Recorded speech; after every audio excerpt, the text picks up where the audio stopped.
NDTV में संदेश खली के ऊपर आया था। अगर वो प्रोग्राम आप देख लो ना तो थोड़ा सा आपको भी पता लग जाएगा कि संदेश खली का असली सच क्या है। जो 200 महिलाएं हैं वो झूठ बोल रही है, मतलब आपका कहना ये है? सर 200 महिलाएं, पूरा का पूरा मीडिया, सर उसमें कितना बड़ा सिस्टम है जो झूठ बोलता है। पूरा का पूरा सिस्टम झूठ बोलता है। आप क्या बातें कर रहे हैं आप, मतलब कि 200 महिलाएं झूठ बोल सकती हैं। संदेश खली का जो एक्यूज था उसका नाम क्या था? जहांगीर करके कुछ पता नहीं। जहांगीर करके कुछ पता नहीं। किस पार्टी से बिलोंग करता था? मुझे नहीं पता। वो इससे शायद इसी से करता था, टीएमसी से करता होगा। जो मुद्दा जानना चाहिए उसके बारे में आप जानते ही नहीं। जितना मैं जानता हूँ ना उसके बारे में बता देता हूँ। जो औरत खूबसूरत लगी भाई इसे उठा लो, पिक एंड चूज वाली, पिक एंड चूज। मतलब पहले तो चूज करते हैं फिर पिक, जाओ जी उठाओ, उस पर करके दूसरे दिन छोड़ देते हैं। ये तो वहाँ हो रहा है। 1984 में पूरा जिनोसाइड करा दिया यार दिल्ली के अंदर। 3000 सिख, भाई साहब ये भी सिख यार, मुझे शर्म आती है। ये भी पार्टियाँ क्या हैं? पॉलिटिकल, ये सिख होके ऐसी बात कर रहे हैं यार। सिख यार ये ऐसा है इनके अरे क्यों मैं बात कर रहा हूँ। नहीं सिखिज्म आपको नहीं समझ में आएगा। आज भी बीजेपी कांग्रेस में आज भी अभी पंजाब में नहीं चल पा रही। क्यों? भाई साहब वो खालिस्तानी को सपोर्ट करती है इसलिए चल रही है वो। और ये केजरीवाल की पार्टी भी इसीलिए आई है। 133 करोड़ रुपया गुरपंत सिंह पन्नू ने दिया था उसको। गुरपंत सिंह पन्नू का नाम सुना है? 133 करोड़ की फंडिंग करी थी जब ये आम आदमी के, जब विधानसभा के इलेक्शन हुए थे। उस जनरेशन के लगते नहीं है ये, उस जनरेशन के। वहाँ पर राष्ट्रपति शासन लगना चाहिए, क्या बात से सहमत हैं इनसे? भाई राष्ट्रपति शासन का तो जो सबसे अच्छा एग्जांपल है वो है मणिपुर भी, जहाँ पे थानों के अंदर हथियार लूट लिए जा रहे हैं या लूट लिए गए थे उस समय। आज तो मिलिट्री ने काबू कर रखा होगा, लेकिन ठीक है। अब इसको क्या है कि इसको बहुत पॉलिटिसाइज किया जा रहा है कि भाई ये सब ममता बनर्जी का कसूर है। अब होता क्या, मैं ममता बनर्जी के बारे में बता रहा हूँ। मैं अगर आप ये बोल रहे हैं कि ममता बनर्जी एक पॉलिटिकल, मतलब इसको क्या बोलते हैं, लोकतांत्रिक तरीके से चलने वाली है, तो ममता बनर्जी की सोच सेम ऐसी है जैसे मोदी जी की सोच है। प्रॉब्लम जैसे मोदी जी की सोच है, प्रॉब्लम सिर्फ है पार्टी, साइज ऑफ पार्टी।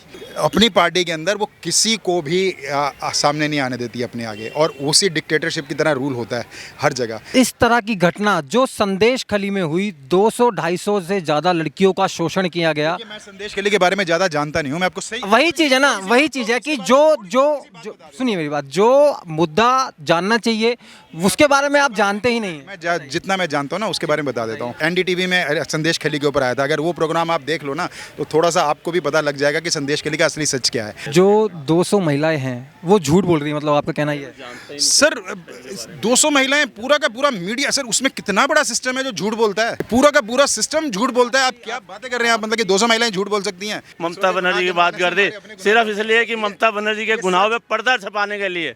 सिर्फ संदेश खली के बारे में इनको पता कुछ नहीं, और वैसे संदेश खली के बारे में सब कुछ बोल दिया है। वहाँ पर ये हुआ, वहाँ झूठ। एनडीटीवी का वो देखिए, एनडीटीवी का वो देख लो, ये देख लो, पता लग जाएगा। और भाई एनडीटीवी इन्होंने देखा है तो तुम अपने मुंह से बता दो। Let it come from horses mouth. अगर इन्होंने कुछ देखा है तो भैया इनके मुंह से ही आने दो ना। क्यों ऐसे बता रहे हो? जो एनडीटीवी देख लो, अब कह रहे हैं मीडिया पूरा झूठ बोल रही है, ये बोल रही है। अभी ये एनडीटीवी जो है आजकल अडानी के पास है। अगर ये एनडीटीवी अडानी के पास नहीं होती तो ये कुछ नहीं बोलते एनडीटीवी के बारे में। और बात सुनो, एनडीटीवी अडानी ने उस पहले इसकी जो मालिक थे रॉय थे, ठीक है, अरे उसका क्या रत्ती भर स्टेक है यार, रत्ती भर स्टेक है। ये बताओ मालिक क्या? अरे वो डमी हेड है यार, डमी हेड है भाई साहब। जो कंट्रोलिंग स्टेक उसी का होता है जिसका 51% से ज़्यादा हो। तो ये तो अब ऐसे है ना, बस आई वॉश, लोगों को ब्रेन वॉश कर रहे हो, भ्रमित कर रहे हो, पत्रकार को भी और यहाँ पब्लिक को भी भ्रमित कर रहे हो। अच्छा मुझे एक सवाल बताइए, जो संदेश खली का जो एक्यूज था उसका नाम क्या था? जहांगीर करके कुछ पता नहीं। किस पार्टी से बिलोंग करता था? मुझे नहीं पता। वो इससे शायद इसी से करता था, टीएमसी से करता होगा। शाहजहां शेख था, बांग्लादेशी मुस्लिम था, और वो ये सारा करा। वहाँ सारे बांग्लादेशी मुस्लिम हैं, वही कर रहे हैं ये सारा। ये वहाँ पर जो है ना, इन्हें बांग्लादेशी मुस्लिम पाले, और वहाँ कलकत्ता से वहाँ के पास में बस से मतलब आधे घंटे का रास्ता है, और वहाँ से धीरे धीरे दिल्ली में आके सब जगह फैल जाते हैं। ये हमारे जो यहाँ के मुसलमान हैं ना, इंडियन मुसलमान, मैं देखो उनके बारे में उनके जो है ना संसाधनों पर कब्जा कर रहे हैं। ये उनके जो रोजगार के साधन हैं उन पर कब्जा कर रहे हैं। तो बताओ अगर ये कम से कम रोहिंग्या और बांग्लादेशी मुसलमान अगर ये निकल जाए ना तो हमारे देश के मुसलमान सही हैं, कुछ नहीं है।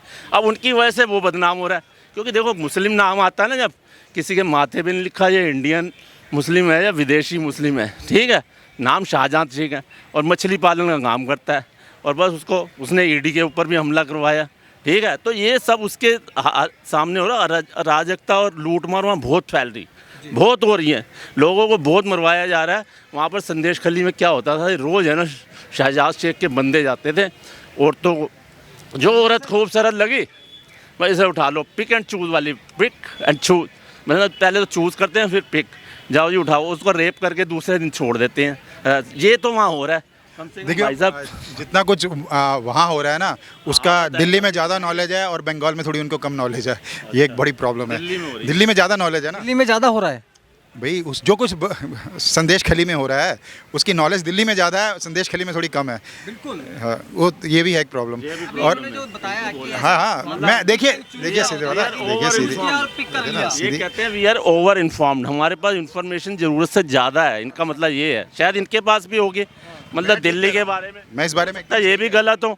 ममता बनर्जी कहते थी कांग्रेस और सीपीएम जो है ना ये सब करवा रहे हैं, और अभी भी जो हुआ उसमें कांग्रेस का भी नाम आया था। ठीक है, ये कांग्रेस ने अभी तक एक ट्वीट नहीं किया उसके बारे में, एक भी ट्वीट नहीं किया उसके बारे में। जब वोट बैंक होता है ना, कुछ नहीं करते, उन्हें पता है आगे। अभी मैंने विधान, ये मोहित खां का भी जब केस हुआ था, मोहित खां जब रेप करा उसने अपनी बेकरी में, उसके अंदर भी उन्होंने एक ट्वीट नहीं किया, ना सपा ने किया, ना कांग्रेस ने किया, ना राहुल गांधी ने। यही प्रियंका हाथरस होता था ना, जब हाथरस में हुआ तुरंत पहुंच गई। और यही प्रियंका गांधी जो है, अभी जब इसके बाप को जिन्होंने मारा था वो तिहाड़ जेल में बंद थे, उनसे मिलने पहुंच गई थी, उसके लिए मर्सी पिटीशन भी डलवाई उन्होंने। और वो वहाँ से 3 किलोमीटर जो 1984 के दंगा पीड़ित जो विधवाएं रहती है ना, 1984 वहाँ तिहाड़ जेल से 3 किलोमीटर है तिलक विहार, वहाँ कभी भाई साहब उनकी सुध बुध लेने नहीं गई प्रियंका गांधी। ठीक है, मैं इनसे सिर्फ एक सवाल कर रहा हूँ कि जो ब्लू स्टार के ऊपर आर्मी ऑपरेशन था, बीजेपी उसको कितना सपोर्ट करती है? 1984 में यार ब्लू स्टार ऑपरेशन करवा दिया, उसकी वजह से वो नाराज़ हो गए बेन सिंह सतविंदर सिंह, और उन्होंने उसको मार दिया। तो भाई साहब कोई कहेगा कुएं में छलांग तुम लगाओगे क्या? और बात सुनो, ये बात सुनो, 1984 में पूरा जिनोसाइड करा दिया यार दिल्ली के अंदर, 3000 सिख। भाई साहब ये भी सिख, यार मुझे शर्म आती है, ये भी पार्टियां क्या हैं पॉलिटिकल, ये सिख होके ऐसी बात कर रहे हैं यार, सिख यार ये ऐसा है इनकी। अरे मैं बात कर रहा हूँ, नहीं सिखिज्म आपको नहीं समझ में आएगा। आज भी बीजेपी कांग्रेस में, आज भी बीजेपी पंजाब में नहीं चल पा रही। क्यों नहीं चल पा रही? उसके पीछे कारण है। और कांग्रेस चलती है पंजाब में, कांग्रेस सरकार भी बनाई है, सब कुछ किया है, ऑपरेशन ब्लू स्टार भी किया है, सब कुछ किया है। लेकिन लोगों को ये पता है ना कि वो जो ऑपरेशन ब्लू स्टार हुआ है, वो बेशक इंदिरा गांधी ने उसको ऑर्डर किया है, लेकिन उसके पीछे जो पूरा इको बनाया गया था, इको सिस्टम बनाया गया था, उसमें कौन कौन शामिल थे? अरे वो भाई साहब वो खालिस्तानी को सपोर्ट करती है, इसलिए चल रही है वो। और केजरीवाल की पार्टी भी इसीलिए आई है। 133 करोड़ रुपया गुरपंत सिंह पन्नू ने दिया था उसको। गुरपंत सिंह पन्नू का नाम सुना है? 133 करोड़ की फंडिंग करी थी जब ये आम आदमी के, जब विधानसभा के इलेक्शन हुए थे। और इसने बोला था भाई साहब मैं जो भुल्लर है ना, भुल्लर को डिस्चार्ज कर दूंगा और खालिस्तान अलग बनाऊंगा, मैं उसका प्रधानमंत्री होऊंगा। बोला जाता है मुझे सिर्फ प्रधानमंत्री बनाना है, बस ये बात। 133 करोड़ रुपए लेके खा गया। और ये पन्नू ने बोला, हमने नहीं बोला, पन्नू बोल रहा है ये। मुझे तो यार बड़ी शर्म आती है यार, ये सिर्फ सेकंड जनरेशन के, ये सिख के सेकंड जनरेशन के बंदे लगते हैं, उस जनरेशन के लगते नहीं है ये, उस जनरेशन के।